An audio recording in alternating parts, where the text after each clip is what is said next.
Hello, welcome to the DC Overlord channel. I am the DC Overlord, and I just reviewed The Flash over on my main channel. That was the non-spoiler review. This is going to be the spoiler review because we're going to be delving into The Flash and what it looks like the DCU is going to really do with their movies in the future. So we're just gonna talk about like everything because there's a lot. There's a lot about this movie that we need to talk about, which was expected. It's like there's so much in this movie that is just really great. I think for me, my favorite moments was like just being able to see Michael Keaton in a suit that he can actually move in. And also hearing that Danny Elfman theme and Shirley Walker as well. Being able to hear them in the scores. Beautiful. Beautiful. Yes, this movie does rely on nostalgia. Yes, this movie is a nostalgia trip, especially in certain moments. But I think that's a good thing. Like, I don't think there's anything wrong with nostalgia. I think nostalgia is a very strong element. It makes us feel good. And I think it's not just reliant on nostalgia. There's a lot of great moments just in general. I think overall, there are some moments where it kind of feels a little rushed or not fast enough, which is kind of funny because we're talking about The Flash. So that's like the only critiques that I really have is that like the pacing could have been worked on a little bit more. But generally speaking, I think it was fine. I think it'll be good to see where the DCU ends up going. But this is really a great way to say goodbye to the DCEU characters specifically. And I think this is really what this was supposed to be. A goodbye to the DCEU. We see a lot of familiar faces, a lot of familiar characters. We see Ben Affleck, we see Michael Keaton. Well, we see Ben Affleck, we see, Gal Gadot, we see all those, characters. We even see a little bit of Henry Cavill. Nothing speaking, but, a little bit in there. A little bit. So yeah, this is like really just a goodbye to the DCU. We have, they really treated this like it was in universe. We have the Justice League established. We have references to the Justice League. We have Barry kind of acting like Barry for the first time in the DCU. We finally seeing a little bit of Barry in that Ezra Miller. and that's good. I think just my only problem is that no one has taught Ezra Miller how to run. And it shows. It shows. Trust me, as any athlete will tell you, that is not how you run. I don't know who is told him to do that. I don't know if that was him. I don't know. No one told him how to run, but he looks like he's skating instead of running. And I think that's I think that's a problem. But that's like my only issue with Ezra. Well, actually, there's a lot of issues, but I think overall this movie just, I think it's kind of like hard to know whether or not it's really. It's kind of hard to determine like what was like kind of like the best part of the movie. It's like all of it was kind of just good. Like, it was good. Like, I know a lot of people are going to compare this to the CW. Because, it's the closest thing that we have for the Flash to compare to. And, a lot of it did feel CW inspired. The Flash inspired. Which is fine. Because, it is based on, loosely on the comic books. There's a lot of elements to borrow from. And I think just in general, the Flash CW is kind of like the best representation that the Flash has in general. Not a lot of movies, not a lot of representation in the media, and I think this movie is going to prove The Flash is important. The Flash can sell tickets. And The Flash should be having his own movies and everything in between. You know, the Flash family. I think the name does carry. It carries a lot more than like Shazam or than like Black Adam. It's gonna carry, I think, equal to like Aquaman. Like Aquaman, very well known character. You know, not everybody knows about him, but he's still gonna be able to sell those tickets. Going to be able to make like $1 billion. Is the Flash gonna make $1 billion?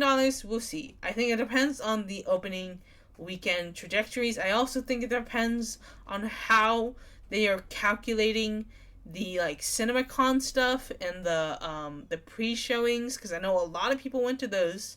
I don't know how that gets factored into the box office itself. I think it probably isn't necessarily going to be reflected in the box office, but more so in the like the back end profits or something. I don't know how I don't know how that works, because I know a lot of people went to see The Flash a lot earlier when they were doing those pre-showings. I think it might actually factor into the opening weekend. That we'll see those numbers reflected, I think. But I could be wrong. I don't know. I know a lot of people are seeing it like multiple times too. So it's like I'm going to be seeing it multiple times too. So it's like I don't know.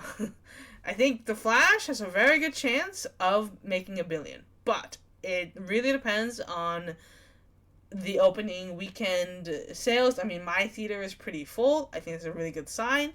I was kind of a little bit hesitant because like when you look at the seats on Fandango, sometimes it doesn't reflect the actual seats sold. So mine was looking a little bit empty when I reserved the seats, but maybe people just like to wait for the last second. Maybe that's just it. Because they're like I thought it was gonna be like empty, but it wasn't at all. So it was like fine. I think honestly my favorite part of the movie was seeing I think my favorite part of the movie was seeing George Clooney.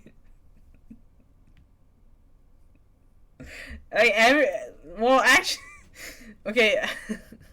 My favorite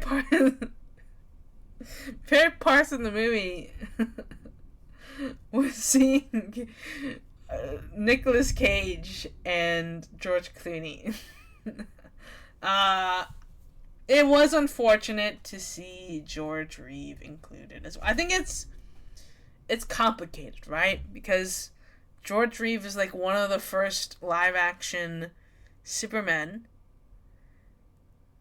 and there's a lot of controversy with that cameo because of what happened with George Reeve and how he died.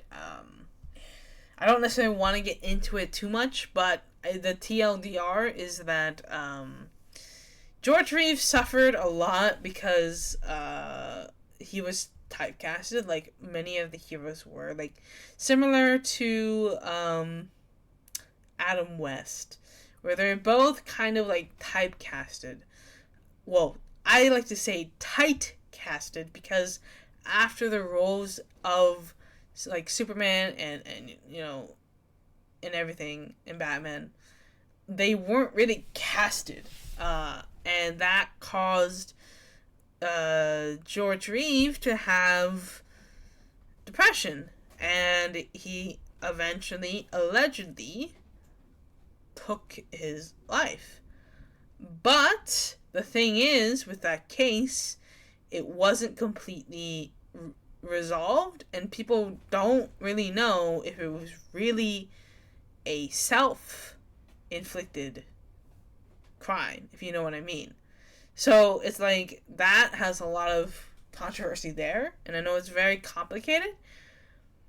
The Christopher Reeve one, kind of weird, especially since they didn't seem to use the same technology that they did with Leia.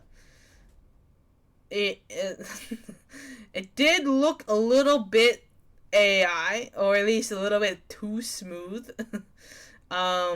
Maybe that, I mean, bringing back people from the dead is kind of weird. Uh, and then also just, especially since Helen Slater's still alive. I don't know what was that. I don't know.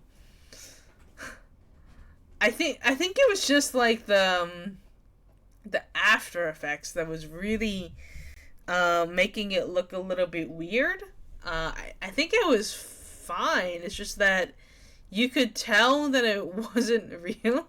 Like, you know what I mean? Like, I don't know what they could. I think they could have just done like a green screen, maybe. Like, they could have just taken like Superman footage and just put it in there instead of trying to like bring it to life. I think it just felt like you could see that it was like dead. Like it was kind of weird, a little bit. I think they got away with it with Leia. They got away with it with General Tarkin, but I think there's like a creepiness almost to it when you're trying to bring people back alive. I know why they included, obviously, it's like obviously Christopher Reeve. But it's also like, I don't know. I don't really know. It's just kind of, I don't know. It's kind of complicated, right? It's kind of complicated. But I think at the same time, having those cameos are important. No, I do know that a lot of them got cut. There was a lot of people that they were wanting to include. I know the likes of that was Linda Carter as Wonder Woman. There was the Flash, both Grant and John Wesley Shipp. There was rumors for that one. I think there's just a lot.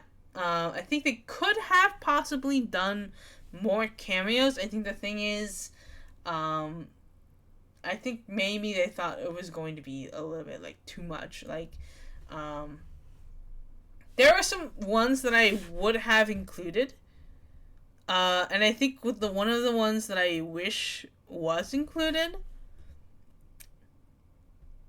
would be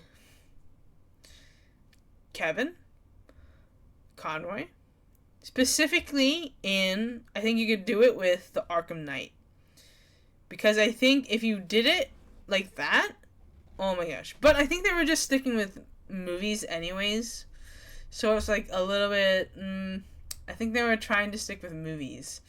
Because they didn't include any like TV shows or anything like that, which is interesting. But I just think maybe, I mean, it would have been nice. It would have been nice to see. I think if, or maybe if they did like, I guess I don't know how they would do that. I guess I don't know. I think honestly, using a shot of like the Arkham Knight Batman would have been just, it just would have been great. But I think it's a little bit nitpicky to focus on what could have been and what actually happened. You know, a lot of people, I know a lot of people wanted to see certain characters involved. Also, don't really know what to think of the end credits. I think honestly, the end credits is probably just setting up Aquaman 2, which is fine. I'm fine with that. It's just good, and it's just more reason to see Aquaman. I think, honestly, I think that's really the reason. But yeah, my favorite. I'm sorry, my favorite part was George Clooney. I laughed. Oh my gosh, that was so good. I just wish it would have been as Batman rather than as Bruce Wayne. I just think it would have been funny if we saw those bat nipples again. Or if we just saw him in an actual good suit. Look, it was a good time. People were laughing. We had a good time in the theaters. And I think that is ultimately what matters. And man, there were, yeah. Comment down below, guys. What do you guys think? Now that you've actually seen the movie, what do you think of The Flash? Comment down below. Let me know. And subscribe for more content like this. I'll see you guys next time. And we'll definitely be talking a lot about the DCU coming soon.